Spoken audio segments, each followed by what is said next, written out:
Hello everyone, चलिए discuss करते हैं physical properties of aldehydes and ketones. Aldehyde और कीटोन्स की फिजिकल प्रॉपर्टीज हम कुछ डिस्कस करेंगे, जिसमें फर्स्ट आता है हमारा most of aldehyde except formaldehyde which is a gas. मैंने पहले लिख दिया है कि सारे एल्डिहाइड्स में से मैंने एक्सेप्ट लिखा है फॉर्मल्डिहाइड। फॉर्मल्डिहाइड मैंने इसलिए नहीं लिया क्योंकि फॉर्मल्डिहाइड जो होती है वो हमारी गैस होती है।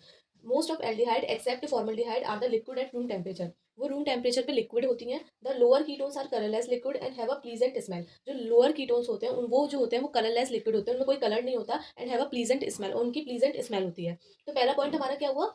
Most of the aldehyde except formaldehyde which is a gas are liquid at room temperature. Room temperature पे हमारी लिक्विड होती है एल्डिहाइड्स। जो लोअर कीटोन्स होते हैं वो कलरलेस लिक्विड्स होते हैं and have a pleasant smell, और उनकी प्लीजेंट स्मेल होती है।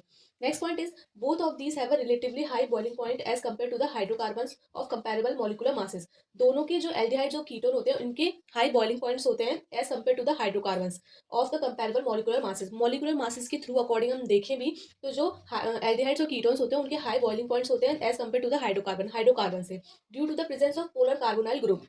क्योंकि उनमें polar polar carbonyl group present होता है। किसमें? एल्डिहाइड्स और कीटोन्स पे। एल्डिहाइड कीटोन्स का जो है हाई बॉइलिंग पॉइंट होता है as compare to the hydrocarbon due to the presence of the polar carbonyl group. Polar carbonyl group की वजह से जो एल्डिहाइड कीटोन्स होता है उनका हाई बॉइलिंग पॉइंट होता है, but they have a lower boiling point than alcohols of comparable molecular masses.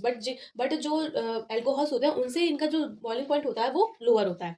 ठीक है, तो ये दोनों ही पॉइंट, तीनों ही पॉइंट इंपॉर्टेंट है। मैं तीनों ही पॉइंट अच्छे से समझा दिया मैंने। तीन third point is the lower members of aldehyde and ketones up to the 4 carbon atoms. जो लोअर मेंबर्स होते हैं हमारे एल्डिहाइड और कीटोन्स के up to the 4 carbon atoms are soluble in water. 4 carbon तक जो लोअर एल्डिहाइड्स होते हैं, कीटोन्स होते हैं, वो वाटर में सॉल्युबल होते हैं due to the hydrogen bonding capacity. उनकी हाइड्रोजन बॉन्डिंग होती है, इस वजह से उनकी कैपेसिटी जो होती है हाइड्रोजन बॉन्डिंग करने की, तो उसकी वजह से जो लोअर मेंबर्स होते हैं एल्डिहाइड और कीटोन्स के वो सॉल्युबल होते हैं वाटर में up to the 4 carbon atom. तो ये तीन प्रॉपर्टीज आपको समझ में आ गई है aldehyde and ketones. So if you like please subscribe to my channel, stay tune to upcoming video.